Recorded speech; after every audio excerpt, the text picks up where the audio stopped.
नमस्ते बंधु। चातुर्वर्ण्यम मया सृष्टम गुण कर्म विभागशः। गीता के चौथे अध्याय का ये श्लोक वर्ण व्यवस्था की एक रूपरेखा रखता है। गीता वो पुस्तक जो विश्व के अनेक देशों में लीडरशिप और मैनेजमेंट के पर्सपेक्टिव से पढ़ाया जाता है। गीता वो पुस्तक जो समय के हर काल में, हर युग में बड़े बड़े दार्शनिक फिलोसोफर्स को उसको पढ़ने और उसके दर्शन के ऊपर में व्याख्या करने का अवसर प्रदान करता है। चाहे वो बाल गंगाधर तिलक हो, डॉक्टर राधाकृष्णन हो, स्वामी विवेकानंद हो,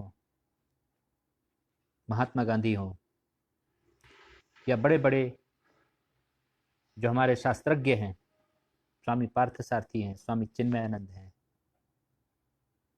बड़े बड़े ऑर्गेनाइजेशंस हैं, इस्कॉन है। इन सब ने गीता के ऊपर या गीता दर्शन के ऊपर अपने अपने तरीके से व्याख्या को रखने की कोशिश की है।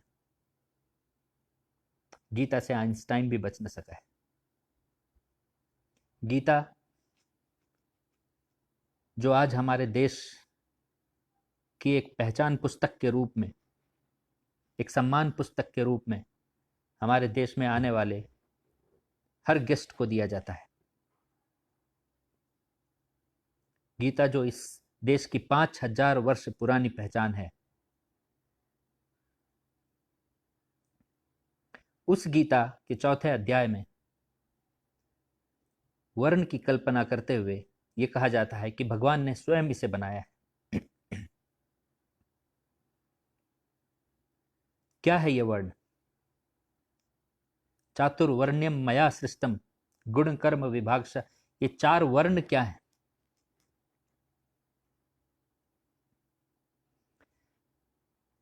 हमने पिछले सभी सेशन में इस बात को समझने का प्रयास किया कि हमारा देश यूनिटी इन डाइवर्सिटी की फाउंडेशन को कैसे अपनाया है।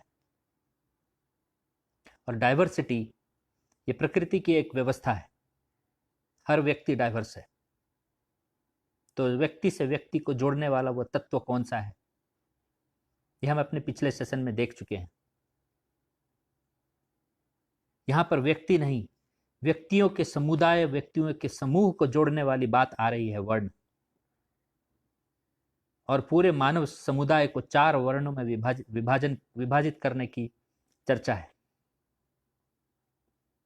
तो क्या है ये वर्ण जिसको कि ईश्वर खुद कह रहे हैं कि मैंने बनाया है? आज के इस वर्ण व्यवस्था की टॉपिक पे मैं आप सबका स्वागत करता हूं। इस वाक्य में 2 बातें ध्यान देने की है। एक कि इसे ईश्वर कह रहे हैं कि मैंने खुद बनाया है, यानी ये चारों वर्ण ईश्वर रचित है। ईश्वर रचित होने का अर्थ यह है कि यहां ऊंच नीच, छोटा बड़ा, ये भाव जो है ये मिट जाता है। और पूरे गीता में कहीं पर भी ये नहीं कहा गया कि यह वर्ण ऊंचा है, यह वर्ण नीचा है। जब ईश्वर ने कह दिया कि इसकी रचना हमने की है, तो सब ईश्वरीय हो गया। और जो इसी श्लोक का जो दूसरा पक्ष है वो है गुण कर्म विभागशः। ये जो चारों वर्णों की जो विभाजन है वो गुण और कर्मों के आधार पर है। हर व्यक्ति जब जन्म लेता है तो किसी न किसी नैसर्गिक गुणों के साथ में जन्म लेता है। ऐसे गुणों के समूह को एक वर्ण का रूप दिया गया। इसको हम लोग स्ट्रक्चरल डाइवर्सिटी भी कह सकते हैं। इंडिविजुअल डाइवर्सिटी वो प्रकृति है, मगर ग्रुप ऑफ इंडिविजुअल्स को स्ट्रक्चर करने का जो प्रयास है वो है वर्ण। इसलिए 18वें अध्याय में इसी बात को रिपीट किया जाता है गीता में, और यह कहा जाता है ब्राह्मण क्षत्रिय वैश्य शूद्राणाम च परंतप कर्माणि प्रविभक्तानि स्वभाव प्रभवैर्गुणे। ये 4 वर्ण कौन से हैं? तो ब्राह्मण है, क्षत्रिय है, वैश्य है और शूद्र है। और ये 4 वर्णों की रचना किस आधार पे हुई है? तो कर्माणि, कर्म के आधार पे। स्वभाव के आधार पे, गुण के आधार पे। तो इसकी रूपरेखा बहुत स्पष्ट लिखी गई है कि जन्म की यहां पर कहीं पर भी चर्चा नहीं होती है। परंतु इसका जो पहला पक्ष है वो बहुत मजबूत है कि इसकी रचना ईश्वर ने खुद की है। तो इसको हम समझेंगे, इसको हम अपने शास्त्र, अपनी संस्कृति में समझने के पहले विश्व पटल पे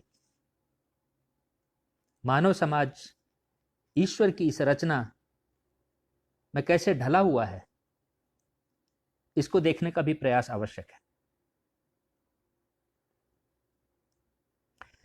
आज के युग में जब हम ग्लोबलाइजेशन की बात करते हैं, एक नेशन की पर्सपेक्टिव रखने का प्रयास करते हैं, तो वहां भी इन्हीं 4 वर्णों की व्यवस्था हमें एक इंटीग्रेटेड वर्ल्ड की कल्पना और इंटीग्रेटेड वर्ल्ड की प्रैक्टिकल स्वरूप को हमारे सामने रखता है। हम भले ही अब संस्कृत भाषा के आधार पे इसको ना समझ रहे हो, भाषा बदल जाए, भाषा हो सकता है उर्दू हो, भाषा हो सकता है इंग्लिश हो, भाषा हो सकता है कोई अन्य भाषा हो, परंतु ये 4 वर्ण ये मानव समाज की संरचना, सामाजिक संरचना, इससे भिन्न संभव ही नहीं है। कैसे? तो इसी 4 वर्णों को विश्व ने 4 सेक्टर्स के रूप में देखने का प्रयास किया। वो 4 सेक्टर कौन से हैं? Knowledge sector. नॉलेज सेक्टर क्या है? जहां R&D है, जहां एजुकेशन है, जहां ह्यूमन रिसोर्स डेवलपमेंट है, ये नॉलेज सेक्टर है। हर देश को इसकी आवश्यकता है। जो दूसरा सेक्टर है वो है एडमिनिस्ट्रेटिव सेक्टर, जहां डिफेंस है, जहां एडमिनिस्ट्रेशन है, जहां लॉ एंड ऑर्डर है, जहां गवर्नेंस है। ये हर देश को जिसकी आवश्यकता है। तीसरा सेक्टर है बिजनेस सेक्टर, जहां एंटरप्रेन्योरशिप है, जहां इंडस्ट्री है, जहां फैक्ट्री है, जहां इकोनॉमी है, जहां ट्रेड एंड कॉमर्स है।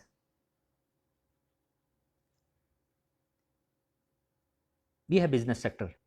और चौथा सेक्टर है जिसको हम सर्विस सेक्टर बोलते हैं। इंजीनियरिंग का कोई भी क्षेत्र हो, सिविल इंजीनियरिंग हो, कंप्यूटर इंजीनियरिंग हो, मैकेनिकल इंजीनियरिंग हो, कोई भी क्षेत्र हो, वहां जो स्किल्ड रिसोर्स की आवश्यकता होती है, उस पूरे सेक्टर को हम सर्विस सेक्टर कहते हैं। आज की विश्व की रचना इन्हीं 4 सेक्टर्स के ऊपर आधारित है। और जो देश इन 4 सेक्टर में से एक भी सेक्टर से वंचित है,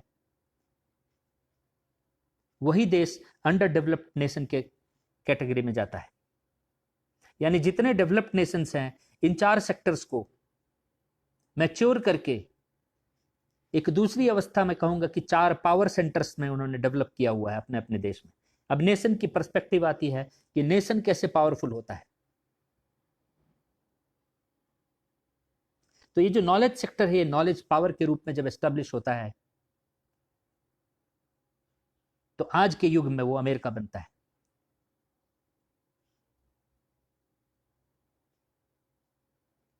ये एडमिनिस्ट्रेटिव सेक्टर जो है, ये जब मसल पावर के रूप में एस्टेब्लिश होता है, तो वो चीन बनता है, रूस बनता है, अमेरिका बनता है। आज का बिजनेस सेक्टर जब मनी पावर के रूप में एस्टेब्लिश होता है तो फिर वो एक डेवलप्ड कंट्री का रूप लेता है। और आज का सर्विस सेक्टर जब मैन पावर के रूप में एस्टेब्लिश होता है तो डेवलप्ड कंट्री का किस रूपरेखा का आधार होता है, फाउंडेशन होता है। तो ये पावर, 4 पावर सेंटर्स एक नेशन को पावरफुल बनाता है। कोई भी नेशन इन 4 पावर सेंटर्स को छोड़ दे, यदि इसमें से एक भी पावर सेंटर को उसके नीचे से हिल जाए तो वो नेशन जो है वो चरमरा जाएगा। इसीलिए जब उसे मैन पावर की जरूरत होती है और उसके पास नहीं होता है तो वो इंपोर्ट करता है, यानी भारत से जो स्किल्ड रिसोर्स हैं उसको इंपोर्ट करता है। नॉलेज सेक्टर को एस्टेब्लिश करने के लिए जब उसे जो नॉलेज रिसोर्सेज की जरूरत होती है और उसके पास नहीं होता है तो वो इंपोर्ट करता है, वो अपने देश में बुलाता है उनको।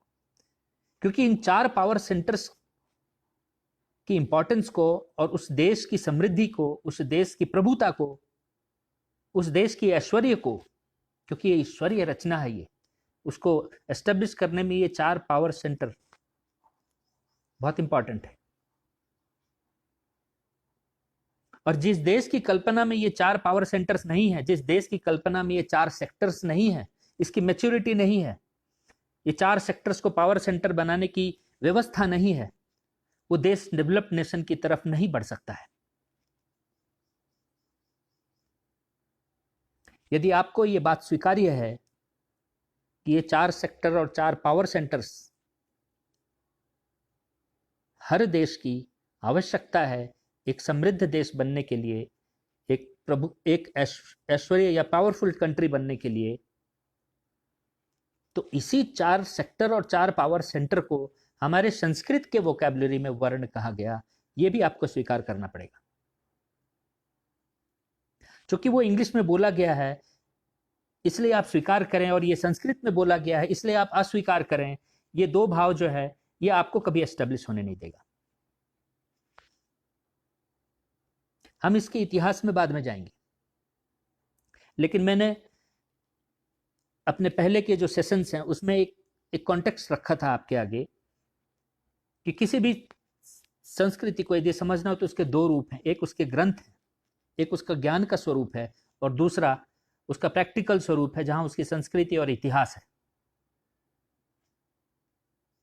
चूंकि ये वर्ण व्यवस्था जिसकी हम चर्चा कर रहे हैं, फिलहाल हम ग्रंथों के पर्सपेक्टिव से चर्चा कर रहे हैं, तो हमें यह स्वीकार करना पड़ेगा कि ये वर्ण जिसके आधार पे आज अमेरिका खड़ा है, जिस मॉडल के आधार पे रूस और चीन खड़ा है, जिस मॉडल के आधार पे यूरोपियन यूनियन खड़ा है, उसकी रूपरेखा भारत ने ही दी है उन्हें। क्योंकि ये वर्ण व्यवस्था भारत में हजारों वर्ष पुरानी व्यवस्था है। ये सेक्टर्स जिसको बोल रहे हैं, ये man power, muscle power, money power, knowledge power, जो एक नए शब्दावली के साथ खेला जा रहा है, ये भारत के दर्शन की ही उनको देन है। यदि उनकी अपनी रचना होती तो वो 500 वर्ष, 1000 वर्ष पूर्व भी पावरफुल होते, जो वो नहीं थे। और जिस समय काल में भारत में ये 4 वर्ण अपने चरम सीमा पे था, तो भारत को गोल्डन बर्ड बोला जाता था। और इसी गोल्डन बर्ड से कुछ लेने के लिए, सीखने के लिए वो पूरी दुनिया यहां आते रहती थी। तो भारत में ये वर्ण व्यवस्था की क्या दर्शन है, अब हम उसको समझने का प्रयास करेंगे।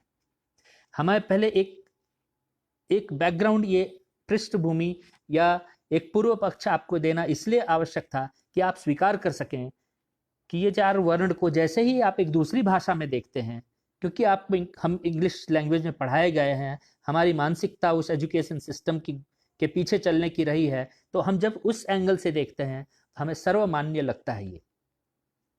और लगता ही नहीं, ये हकीकत भी है, क्योंकि विश्व उसी के ऊपर टिका हुआ है।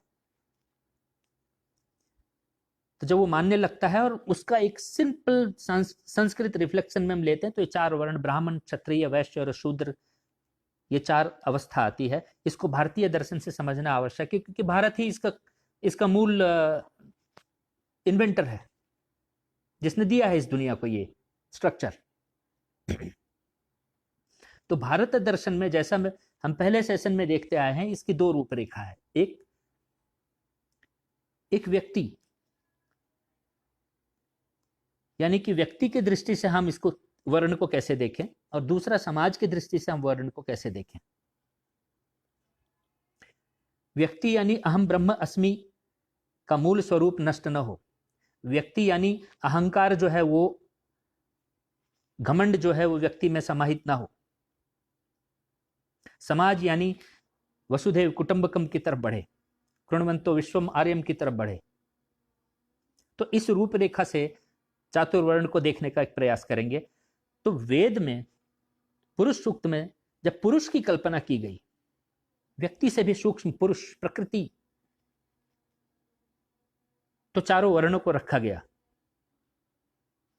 कि हमारा जो वाक है, हमारा जो मस्तिष्क है वो ब्राह्मण है, हमारी जो भुजाएं हैं वो क्षत्रिय है, हमारा जो पेट है वो वैश्य है, हमारे जो पैर है वो शूद्र है। यानी ये चार वर्ण यदि है तो पुरुष है। इनमें से कोई भी एक शिथिल हो तो पुरुष पुरुष नहीं रह जाता।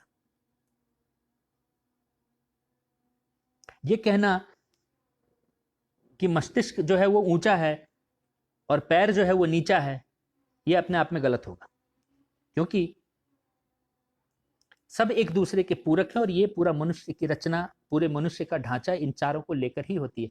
आप कभी कल्पना नहीं कर सकते कि एक मनुष्य है उसके पैर नहीं है, एक मनुष्य है उसका हाथ नहीं है, एक मनुष्य उसका पेट ना हो या उसका वाक ना हो। पूर्णता इन चारों के होने से ही होती है। इन चारों को मनुष्य के व्यक्ति के दृष्टि से इन चारों को चार वर्ण कहा गया। अब जब व्यक्ति है तो उसका एक व्यवहार है, उसकी कर्म की रूपरेखा है, तो इसको विस्तारित किया गया, पुरुष से पुरुषार्थ की तरफ गया गया। और पुरुषार्थ में जब जाया गया तो वहां भी चार वर्णों की कल्पना आई। अभी भी हम व्यक्ति में हैं, अभी हम समष्टि में नहीं आए। पुरुष, चार वर्णों का समूह पुरुष है, और पुरुष का व्यवहार, पुरुषार्थ, वो भी चार वर्णों का समूह है। अगेन अंग्रेजी में हमारी संस्कृति को पढ़ने की वजह से, जैसे कि हमने पहले देखा, धर्म शब्द है, माया शब्द है, ज्ञान शब्द है, भक्ति शब्द है, ऐसे अनेकों अनेकों शब्द जो हैं वो अपभ्रंश हो चुके हैं। वैसे भी पुरुषार्थ शब्द का जो अर्थ है वो धूमिल हो चुका है। हमें लगता है पुरुषार्थ मतलब परिश्रम करना, अविरल कोशिश करना। पुरुषार्थ का वो अर्थ नहीं है। पुरुषार्थ है हमारे कर्मों को चार वर्णों में विभाजन करना। व्यक्ति के लेवल पे कह रहा हूं, यानी धर्म, अर्थ, काम, मोक्ष, इन चार जो साइक्लिक फेज है, इसके समूह को पुरुषार्थ कहते हैं। कर्म से तो हम कोई वंचित हो ही नहीं सकते। गीता ने बहुत स्पष्ट कहा है, नहीं कश्चित क्षणम अपि जातु तिष्ठति अकर्मकृत। यानी एक क्षण भी आपके जीवन में ऐसा नहीं है कि जब आप कर्म करने को बाध्य ना हो, तो वो स्थिति तो संभव ही नहीं है। तो ये कर्म की दिशा क्या हो, ये वर्ण है। जो धर्म है वो शूद्र की अवस्था है। हम में से हर कोई जन्म से जब कहते हैं शूद्र है, यानी सबसे पहला जो हमारे जीवन में एस्टेब्लिश होता है वो है धर्म, सत्य, क्षमा, दान, तप। ये जो अवस्थाएं हैं, इनके आधार पे अर्थ का उपार्जन करना, यानी शूद्र से वैश्य की तरफ बढ़ना। और जो अर्थ धर्म के आधार पे जो अर्थोपार्जन करते हैं उसका उपयोग करना, उसको काम कहते हैं, यानी क्षत्रियता की तरफ बढ़ना। और इन सब में जब जिन जिन रिसोर्सेस को आप संग्रह करते हैं, उससे विरक्त होना, उससे वैराग्य होना, इसे मोक्ष की अवस्था कहते हैं। वो ब्राह्मण की अवस्था है। तो ये जब साइकिल होता है हमारे जीवन में, हम धर्म के आधार पर अर्थ संग्रह करते हैं, अर्थ संग्रह को हम उपयोग में लाते हैं, और उपयोग में लाने के बाद में हम उससे विमुक्त हो जाते हैं, विरक्त हो जाते हैं, और फिर हम धर्म के राह पे जाकर के फिर इस साइकिल फेज में हमने अपने कर्म को जब, तो इस कर्म के चक्र को जो इस चारों वर्ण के गुणों को समेटे हुए है, उसे पुरुषार्थ कहते हैं। तो पुरुष से पुरुषार्थ। अब यहां से पुरुषार्थ से एक समाज की रचना की कल्पना आएगी।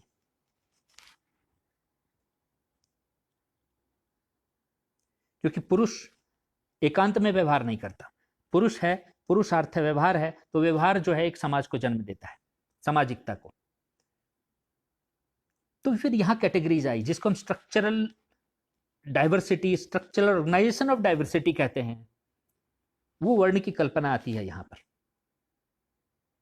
यहां पर समाज को योग में प्रवृत्त करने की कल्पना है, क्योंकि जब सामाजिक व्यवस्था आती है तो अध्यात्म जोड़ने वाला तत्व वहां जाता है। जब व्यक्ति से व्यक्ति का व्यवहार जुड़ता है तो जोड़ने वाला तत्व अध्यात्म को प्रवेश किया जाता है।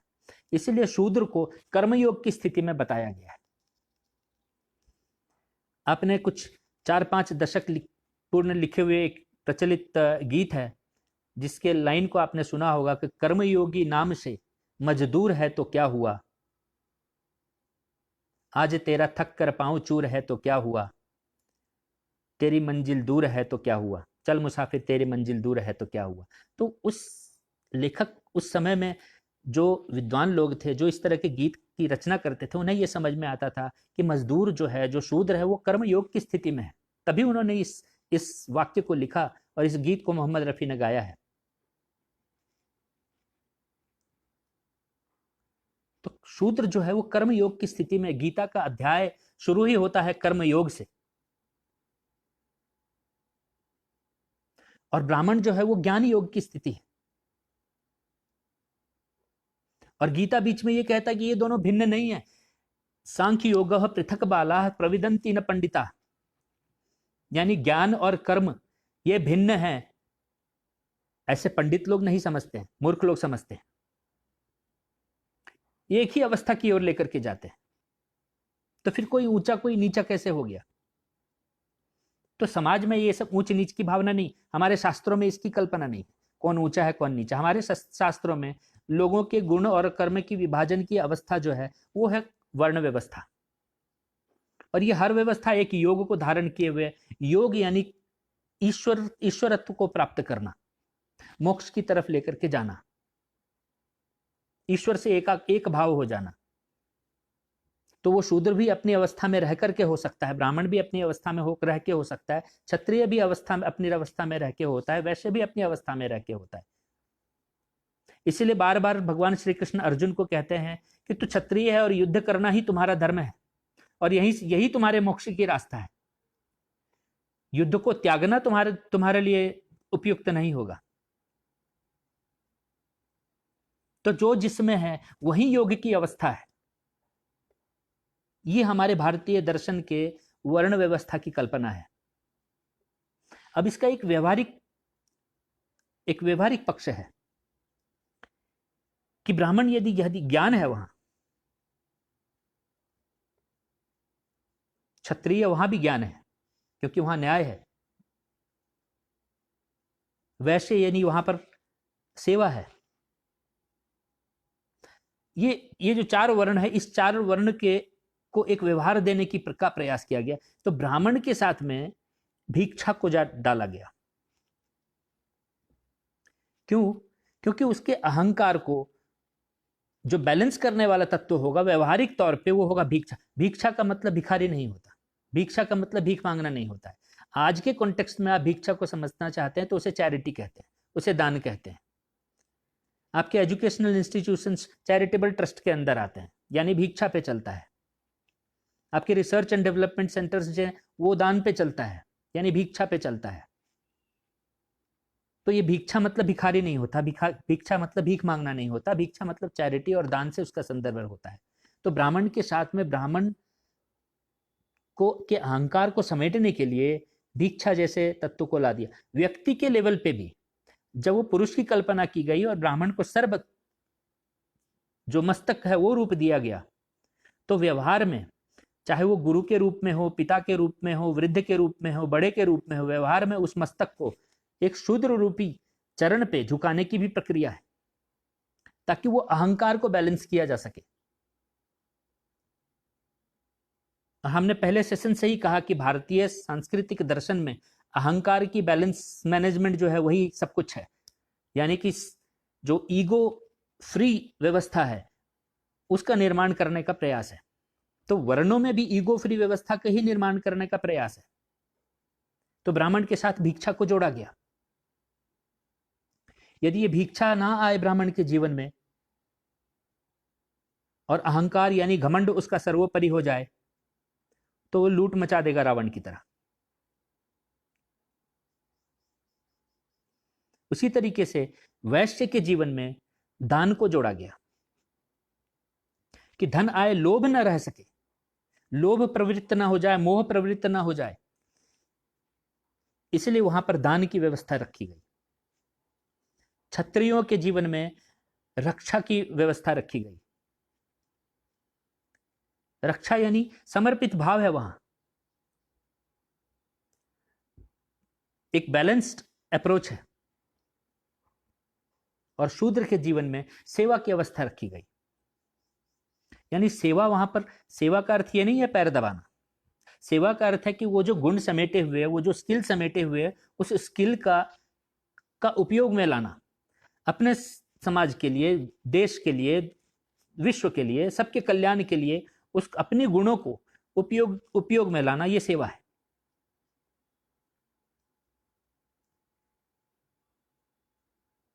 तो ये चार वर्णों के साथ ये चार स्वभाव कल्चरली डाला गया कि शूद्र जो है वो सेवावृत्त होगा तो मंदिरों का निर्माण होगा, फोर्ट्स के निर्माण होंगे, और ऐसे मंदिर, ऐसे अद्भुत जो कि आज भी विज्ञान को ठेंगा दिखाता हो।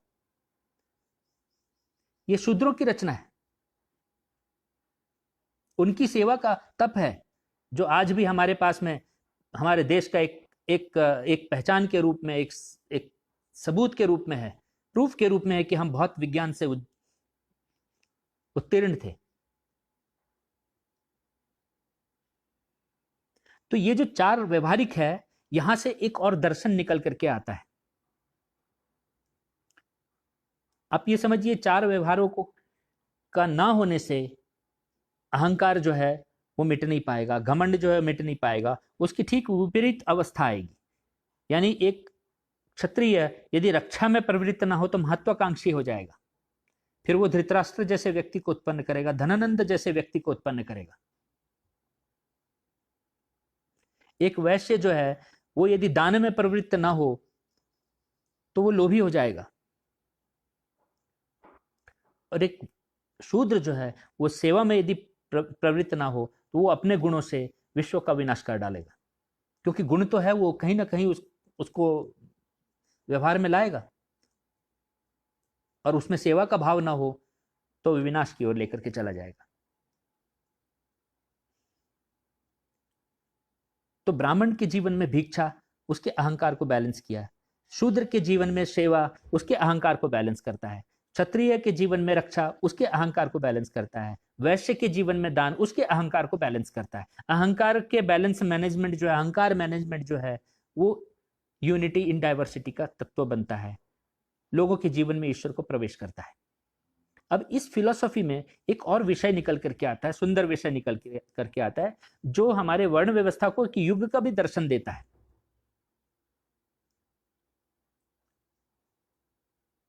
ब्राह्मण के भिक्षा का जो विचार है वो सत्य के ऊपर आधारित होता है। आपका चैरिटेबल ट्रस्ट यदि अनट्रुथ के ऊपर में हो तो कितना विनाशकारी होता है वो आप जानते हैं। चैरिटी के कमिश्नर बहुत स्ट्रिक्ट होता है इस बारे में कि आप जिस पर्पज से पैसे ले रहे हैं, जिस पर्पज से दान ले रहे हैं, वो पर्पज कहीं विफल ना हो, सत्य के ऊपर आधारित होना चाहिए। तो ब्राह्मण का जीवन सत्य पे आधारित होना, ये उसकी पहचान है। क्षत्रिय का जीवन ज्ञान के ऊपर आधारित होना आवश्यक है, क्योंकि उसे न्याय करना है, उसे करेक्ट डेटा चाहिए, फैक्ट्स चाहिए, वो मिथ के ऊपर अपने फैसले नहीं ले सकता, एडमिनिस्ट्रेशन नहीं कर सकता, इसलिए वो ज्ञान के ऊपर आधारित है। तो उसकी रक्षात्मक भावना वो प्रबल होती है, पुष्ट होती है, यदि वो ज्ञान के ऊपर आधारित हो तो। वैसे वैश्य जब वो दान देता है तो उसके अंदर वैराग्य की भावना होना आवश्यक है। दिखावे के लिए यदि दान करेगा फल की आकांक्षा से यदि दान करेगा तो रजस और तमस के रूप में जाएगा, सत्व का भाव वहां पर नहीं प्रवृत्त होगा। इसलिए वैराग्य होना वहां आवश्यक है। और शूद्र जब सेवा के भाव में जाए तो भक्ति होना आवश्यक है। सेवा पैसे के लिए नहीं। हम कहते हैं लव योर वर्क, भक्ति, यहां लव भक्ति को प्रवृत्ति को पॉइंट करता है, तो वहां भक्ति होना आवश्यक है। तो ये जो चार विषय, इस चार वर्ण के स्वभाव से निकल करके ये जो चार विषय आते हैं, यानी सत्य, ज्ञान, वैराग्य और भक्ति, ये चार विषय, ये धर्म के वो चार स्तंभ हैं जो चार युग को की कल्पना को और चार युग की फिलॉसफी को की फाउंडेशन रखते हैं। अब हम उस प्रश्न पे आएंगे कि भगवान राम ने शंभुक का क्यों वध किया।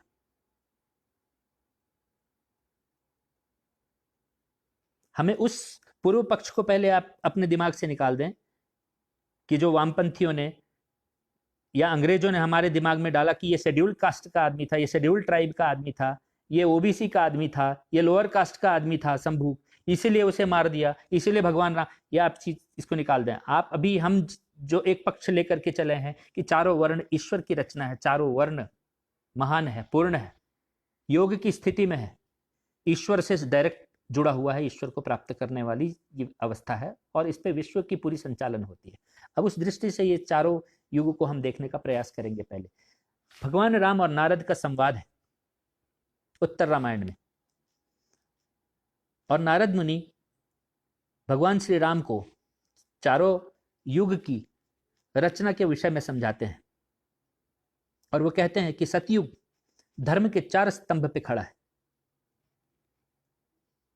और यही ये चार स्तंभ है जो मैंने आपको चारों वर्ण के व्यवहार से जो विषय निकलता है, सत्य, ज्ञान, वैराग और भक्ति, इसके ऊपर में सतयुग खड़ा है। इस युग की जो रचना है, इसकी एक बहुत, इसके ऊपर भी एक हमारे जो स्किल्ड शूद्र जो रिसोर्स है, उन लोगों ने एक मंदिर का निर्माण किया हरिश्चंद्रगढ़ में। राजा हरिश्चंद्र के समय का वो मंदिर है और वो एक स्तंभ पे खड़ा है, क्योंकि बाकी तीनों युग के तीन स्तंभ उसके टूट चुके हैं। आप गूगल पे सर्च करेंगे आपको वो शिव मंदिर मिलेगा। तो ये पहला सतयुग जो है, ये चार धर्म के चार स्तंभ पे खड़ा है। और बहुत स्पष्ट शब्दों में नारद मुनि कहते हैं कि इस सतयुग में चारों वर्ण त्रिकालदर्शी हैं। ये चारों धर्म के इन चारों तत्वों को समेटे हुए चारों वर्ण हैं, कोई भी किसी से कम नहीं है। और इसीलिए तप की जो तपस्या की जो कल्पना वहां पर है वो केवल ब्राह्मणों को दी गई, बाकी तीन वर्णों को नहीं। तो तपस्या क्या है, तप क्या है? तप यानी धर्म के लिए कष्ट सहना। तो धर्म यानी ये चार धर्म हो गए सतयुग के, सत्य के लिए, ज्ञान के लिए, वैराग्य के लिए, भक्ति के लिए, ये समाज में बने रहे। इसके लिए जो कष्ट सहने वाला जो समाज है, जो वर्ण है, वो केवल ब्राह्मण है, बाकी को करने की जरूरत नहीं है। यदि करता है तो इसे ब्राह्मण वर्ण में आना पड़ेगा। त्रेता युग में नारद मुनि कहते हैं कि धर्म का एक पैर शिथिल हो जाता है, वो सत्य जो है वो शिथिल हो जाता है। इसलिए आप रामायण काल में पाएंगे शूर्पणखा झूठ बोलती है, रावण झूठ बोलता है, सत्य पे आधारित नहीं होता। लोगों को की निष्ठा जो है वो हिलने लगती है।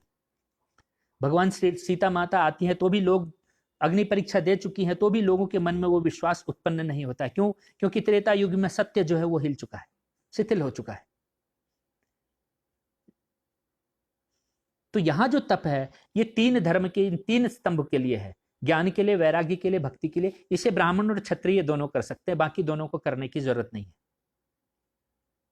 द्वापर, और इसीलिए क्योंकि एक पैर शिथिल हो चुका है, तीन पैर पे खड़ा है, इसीलिए इसे त्रेता कहते हैं। द्वापर में इसके दो पैर शिथिल हो जाते हैं, यानी इस यहां से सत्य भी चला गया है और ज्ञान भी चला गया है। अब जो बचा है वो वैराग्य है और भक्ति है।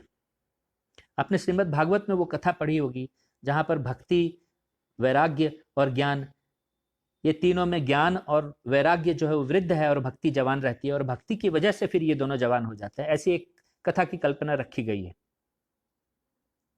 क्योंकि कलयुग आते आते द्वापर में धर्म दो पैर पे खड़ा है, इसलिए इसे द्वापर कहते हैं। कलयुग में धर्म सिर्फ एक पैर पे खड़ा है और वो है भक्ति, यानी तप का अधिकार चारों वर्णों को है। तप यानी धर्म के लिए कष्ट सहना, और कलयुग में जो धर्म की जो रूपरेखा है वो भक्ति में समाहित है, यानी भक्ति के लिए कष्ट सहना। इतना ही है कलयुग में। कलयुग में ना तो आपको सत्य के लिए कष्ट सहना है, ना तो आपको ज्ञान के लिए कष्ट सहना है, ना तो आपको वैराग्य के लिए कष्ट सहना है। आप किसी भी वर्ण के हों, आप भक्ति के लिए कष्ट सहने, वही आपकी तपस्या की रूपरेखा है। तो त्रेता युग में जब राम राज्य की में जब अकस्मात निर्दोष बच्चों की मृत्यु होने लगती है, तो एक राजा, प्रतापी राजा राम, वो उठता है और पूछता है कि ये क्यों हो रहा है, मेरे राज्य में नहीं हो सकता ऐसा। उसे चिंता होती है कि कुछ तो व्यवस्था गड़बड़ हुआ है, कहीं पर तो लॉ एंड ऑर्डर बिगड़ा है, कहीं पर लोग जो है तप से हटे हैं, धर्म से हटे हैं।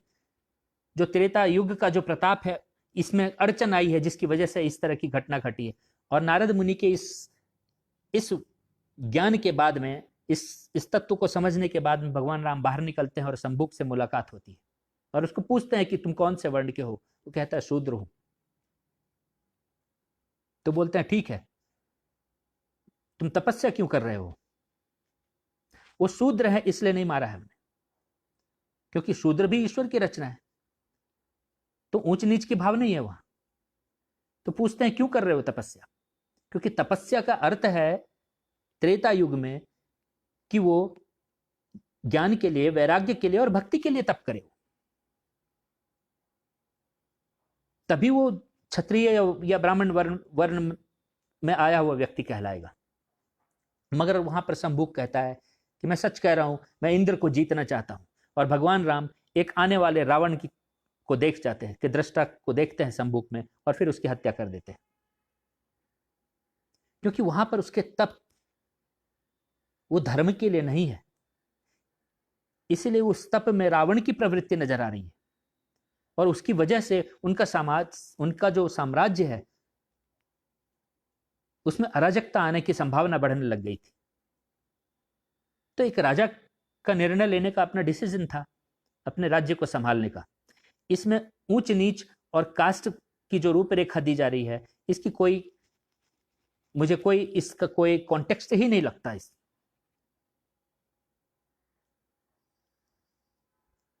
तो इस चार वर्ण को जो हमारे भारतीय सांस्कृतिक दर्शन है, इसमें व्यक्ति के व्यवहार, समाज और समाज से युग, इस पूरी दृष्टि को समेट करके इसकी फाउंडेशन दी गई है, जिसको कि आज का डेवलप्ड कंट्री सेक्टर और पावर सेंटर के रूप में इसको यूज कर रहा है। मगर वहां आध्यात्मिकता नहीं है, वहां डाइवर्सिटीज को जोड़ने की, यूनिफाई करने की प्रक्रिया आज भी नहीं है, क्योंकि वो तत्व भारत के पास ही रह गया है।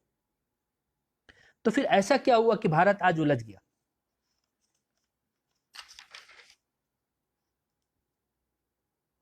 आज भारत इसलिए नहीं आगे बढ़ पा रहा है क्योंकि भारत इस चार वर्ण को मानने को तैयार नहीं है। जो दार्शनिक लोग हैं वो भी इस सवाल से बचना चाहते हैं। उन्हें लगता है कि यदि हम इस सवाल में जाएंगे तो शूद्र नाराज हो जाएंगे या ब्राह्मण नाराज हो जाएगा, या आप तत्वों में जाने का प्रयास करें। जो पुस्तक में लिखा हुआ हम उससे बच नहीं सकते। और हमारे ऋषियों की ये खूबी है कि उन्होंने किसी भी बात को छुपाने का प्रयास नहीं किया है, उन्होंने सब बात को खुल करके रखा है। तो ये कब से शुरू हुआ? इसके कई कारण हैं। ये जो भेदभाव आया, इसके कई कारण हैं। मगर आप एक बात ध्यान रखना, ये भेदभाव अभी भी टुकड़े टुकड़े में है, हर जगह व्याप्त नहीं है, कभी नहीं था। हमारे देश में 12 ज्योतिर्लिंग है, 51 शक्तिपीठ है, 4 धाम है, जो बड़े मंदिर है, जो हमारी पहचान है, उसकी बात कर रहा हूं। कोई भी कहीं भी चले जाए, ऐसी कोई व्यवस्था नहीं है जो आपको आपके वर्ण से पहचान करके आपको मंदिर में प्रवेश देता हो या आपको रिजेक्ट करता हो। किसी गांव में, किसी पर्टिकुलर जगह में यदि ये चीज है या हुआ है,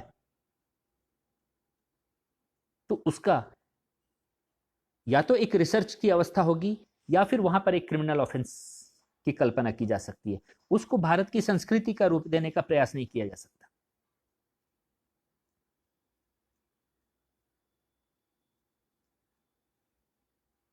तो फिर ये आया कैसे? ये ऊंच नीच, ये बात तो स्वीकार करना पड़ेगा कि आज जितने डिफरेंसेस हैं और जो हेट्रेड हम देख रहे हैं वो प्राकट्य है, हम अस्वीकार नहीं कर रहे उस बात को। मैंने तो सिर्फ शास्त्र के दर्शन की बात की, और आज विश्व पटल पे जो डेवलप्ड कंट्री हैं वो उन्हीं वर्ण व्यवस्था को अपने रूप में लिए हुए हैं। मैंने उस दो चीजों की तुलना की है सिर्फ। जो प्रैक्टिकली भारत में हो रहा है, हम उस बात पे आते हैं कि ये भारत में ये डिफरेंसेस आया कैसे। इसके दो कारण हैं, दो कारण नहीं, ये दो काल है, दो अवस्था में ये आया है। पहले अवस्था जब 700-800 वर्ष पूर्व इस्लामिक आक्रमण हुआ तो पूरा भारत वो हिल गया। आप एक बात का ध्यान रखिए, हमारी जो ये वर्ण व्यवस्था है इसमें लड़ने का जो काम है सिर्फ क्षत्रिय वर्ग को दिया गया, यानी सिर्फ एक वर्ग लड़ने का काम करेगा, बाकी वर्ग शांति से जिएंगे, अपने अपने व्यवहार में प्रवृत्त रहेंगे, एक दूसरे का सहयोग करेंगे, क्षत्रिय का भी सहयोग करेंगे। यानी हिंसा और अहिंसा हम जिसको कहते हैं वो इस ज्ञान पे टिका हुआ है कि क्षत्रिय, वो जो वर्ग जिसको अधिकार है लड़ने का, वो किसकी हत्या करता है, किसकी हत्या नहीं करता है।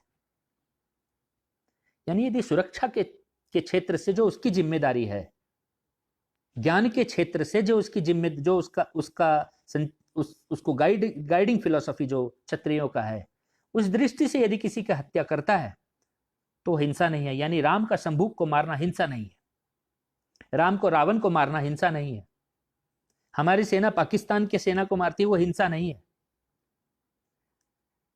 जब अराजकता समाज में फैलता है और वो आकर के हमारे बस को जलाते हैं, व्यक्तियों की हत्या करते हैं, बलात्कार करते हैं, वहां हमारे पुलिसकर्मी जाकर के मारते हैं, वो हिंसा नहीं है। हमारे समाज में आज भी हिंदू समाज, हमारे भारतीय संस्कृति और समाज जो है वो लड़ने का भार, ये मारने का भार, ये पुलिसकर्मियों और डिफेंस के ऊपर में छोड़ा हुआ है। ये जो कहते हैं कि हिंदू समाज लड़ नहीं सकता, ये अपने आप में हिंदू समाज की रचना ही ऐसी है कि आपने लड़ने वाले व्यक्तियों को आपने एक अलग व्यवस्था दी हुई है जिसको क्षत्रिय कहते हैं, जिसको पुलिस कहते हैं, जिसको डिफेंस पर्सनल्स कहते हैं, और हम उन पे डिपेंडेंट हैं कि वो रक्षात्मक कार्य करेंगे। हम क्यों लड़ें? हम हर घर में तलवार और बंदूक क्यों रखें? हम शांति को कैसे जिए? ये व्यवस्था वर्ण व्यवस्था है।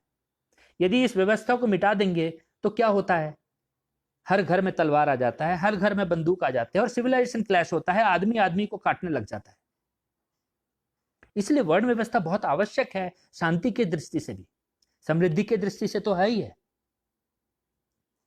तो जब ये समाज इतना इंटरवूवन था वर्ण व्यवस्था से, तो ये टूटा ऐसे कि जब आक्रमण हुआ तो सिविलाइजेशन क्लैश की जैसे आक्रमण हुआ, लोग यहां वहां भागने लग गए, शांति प्रिय लोग, क्योंकि वो लड़ने में प्रवृत्त नहीं थे।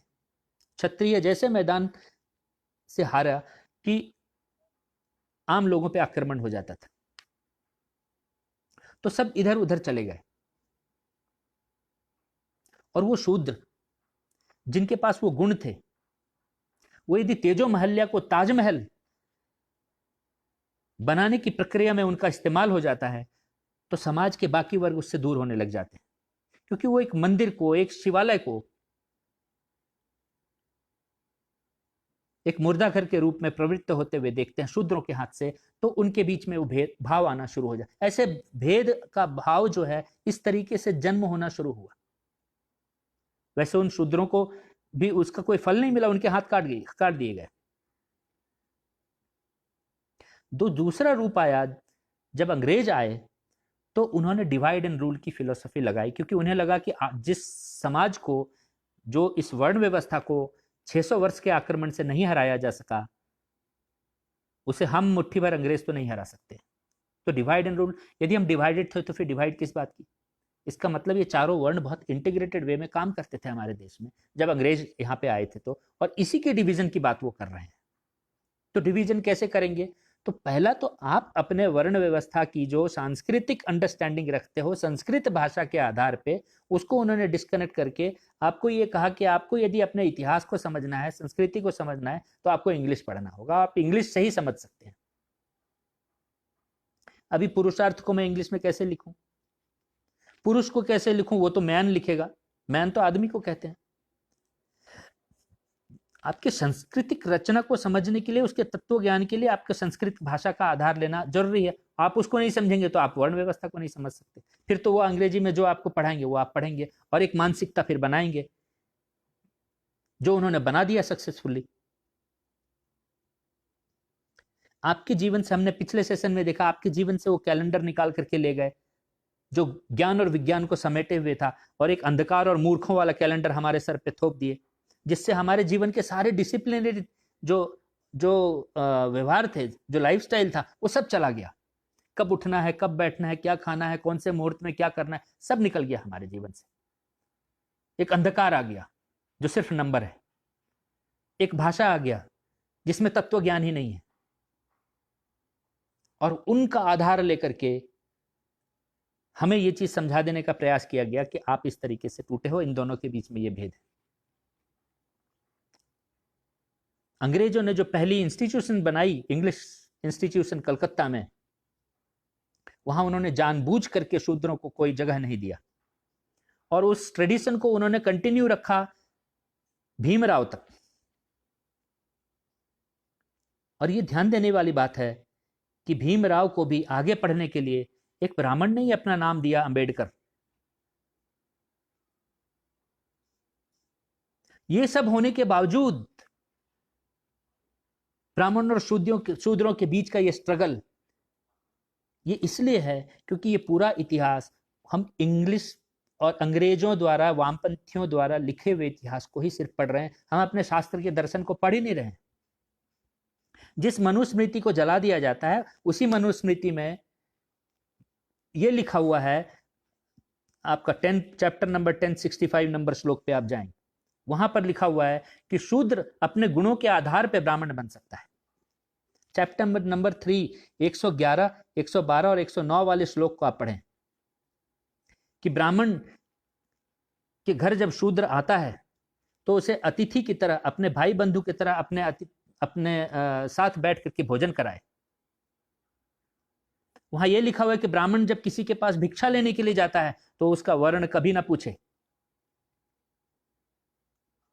ब्राह्मण शूद्र के घर भिक्षा लेने के लिए जाता है, तभी तो शूद्र उसको सेवा दे पाएगा। जब दोनों के बीच में टकराव रहेगी, नफरत रहेगी, घृणा रहेगी, ऊंच नीच की भाव रहेगी, ना तो भिक्षा होगा ना सेवा होगा। यदि दोनों हो रहा है तो ये भावनाएं नहीं थी। तो ये क्यों अंग्रेजों ने और बाद में वामपंथियों ने इसको क्यों हमारे अंदर डाला? टेक्स्ट बुक के थ्रू, इतिहास के टेक्स्ट बुक के थ्रू, अलग अलग काल्पनिक कहानियों के थ्रू, नॉवेल लिख लिख करके, लिटरेचर का आधार लेकर के क्यों डाला? उनके लिए, उनके पास में 3 एजेंडा थे। एक उनका रिलीजियस एजेंडा था, रिलीजियस एजेंडा कि इस संस्कृति को नाश करना है, नष्ट करना है, और इसकी जगह जो आक्रमताएं हैं, जो आए हैं इस देश में, उसके मजहबी विचारधारा को यहां इंप्लीमेंट करना है। तो कैसे करेंगे? आपका नाश होगा तभी तो वो इंप्लीमेंट होगा ना। बहुत सिंपल है। आप अपनी चीजों को यदि फॉलो करते रहेंगे तो उसकी इंप्लीमेंटेशन कैसे होगी? तो आपको कैसे अपनी चीजों से हटाना है? तो आपके अपने चीजों के प्रति द्वेष पैदा करना पड़ेगा। ये बहुत सिंपल है, लॉजिकल है। तो एक एजेंडा तो ये है। दूसरा एजेंडा जो है वो इकोनॉमिकल ब्रेकडाउन देना है कि आप यदि गरीबी की अवस्था में जाएंगे तो आपको वो मैनिपुलेट कर सकते हैं, आपका दुरुपयोग कर सकते हो, आपको अपनी तरफ प्रवृत्त कर सकते हो। और तीसरा एजेंडा है पॉलिटिकल,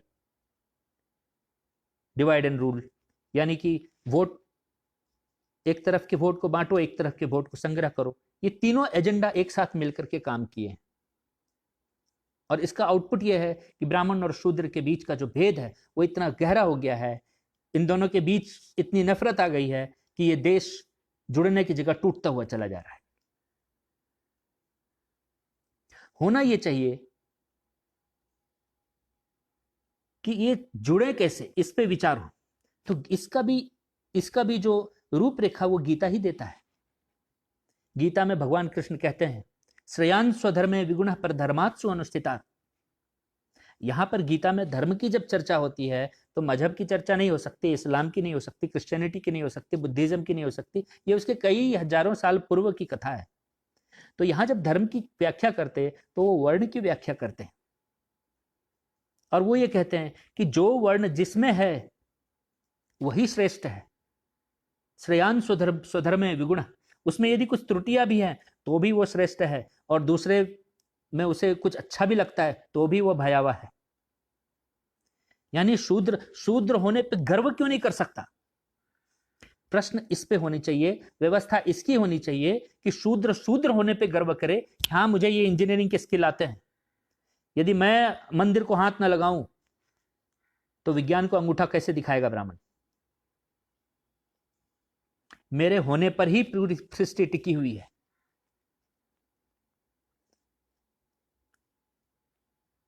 तो उसे वो जगह देने की जगह हम अंग्रेजों के जो जो जो स्ट्रक्चर है हमें बर्बाद करने के, उसी के हम कैरियर बने हुए हैं आज तक। हमने सर्टिफिकेट में scheduled caste, scheduled tribe, OBC इसकी मान्यता दे रहे हैं हम, यानी हम सर्टिफिकेट दे रहे हैं कि आप नीची जाति के, सरकारी व्यवस्था में दे रहे हैं, हमारे सांस्कृतिक व्यवस्था में नहीं दे रहे हैं। आप किसी भी मंदिर में जाते हैं तो आपका कोई परिचय पत्र, आपका कोई कुंडली नहीं मांगा जाता है, और हर व्यक्ति को कुंडली बनाने का अधिकार है, हर व्यक्ति को गुरुकुल जाने का अधिकार है।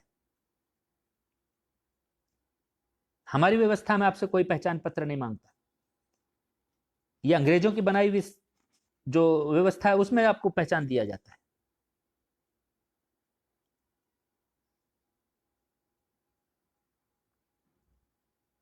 तो हमारी ये कोशिश हो कि इस वर्ण व्यवस्था से भागने की जगह इसमें जो भेदभाव आ गया है इसको कैसे मिटाएं, कैसे ये चारों वर्ण फिर एक दूसरे के साथ मिलकर काम करें, जन्म की दृष्टि से नहीं। अब आज तो ये व्यवस्था है कि लोग यज्ञोपवीत करते हैं शादी के मंडप पे, यानी यज्ञोपवीत के बाद में जो ब्रह्मचर्य का पालन करना है तो यज्ञोपवीत करके वो सुहागरात मनाने जाते हैं।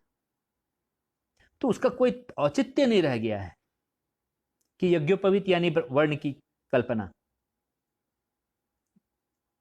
वो सब हट चुका है। 95% समाज इससे पूरी तरह से बाहर आ चुका है। हिंदू समाज अपने आप में एक करेक्टिव सोसाइटी है।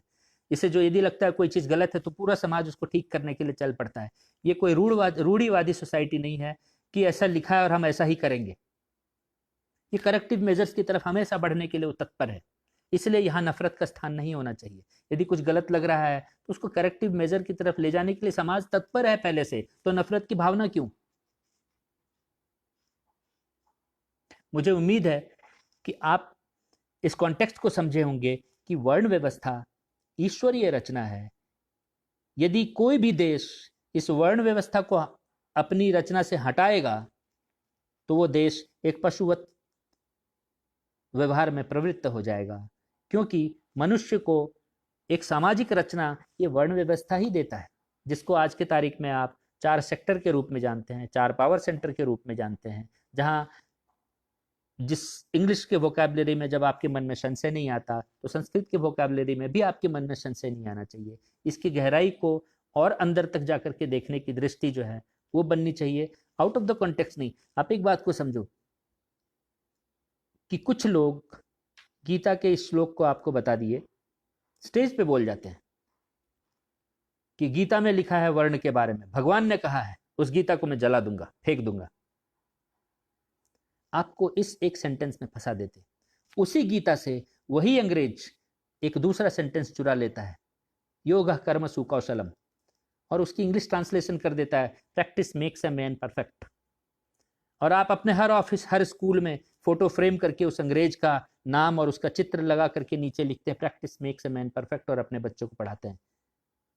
आप उस गीता के दर्शन को खुद ही झुटलाने का प्रयास करते हैं, जिससे वो अंग्रेज चुरा करके ये विश्व प्रख्यात इतने इंपॉर्टेंट सेंटेंस को आपके जीवन में लाने का प्रयास करता है।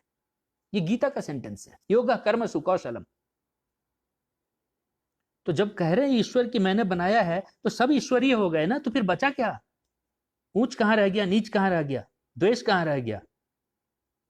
मुझे उम्मीद है कि वर्ण व्यवस्था की जो रूपरेखा भारतीय सांस्कृतिक दर्शन से जो रखने का मैंने प्रयास किया है, जहाँ अहंकार का स्थान ना हो, जहाँ समाज विश्व गुरु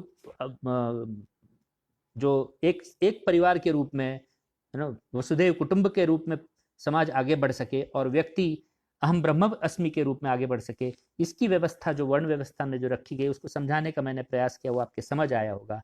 अगला विषय इससे भी क्लिष्ट है, इससे भी इम्पॉर्टेंट है, और वो है हमारी देवी देवताओं का संरचना हमारे सांस्कृतिक दृष्टि से। उस पे अगले विषय पे चर्चा शीघ्र करूंगा। तब तक के लिए नमस्ते, धन्यवाद।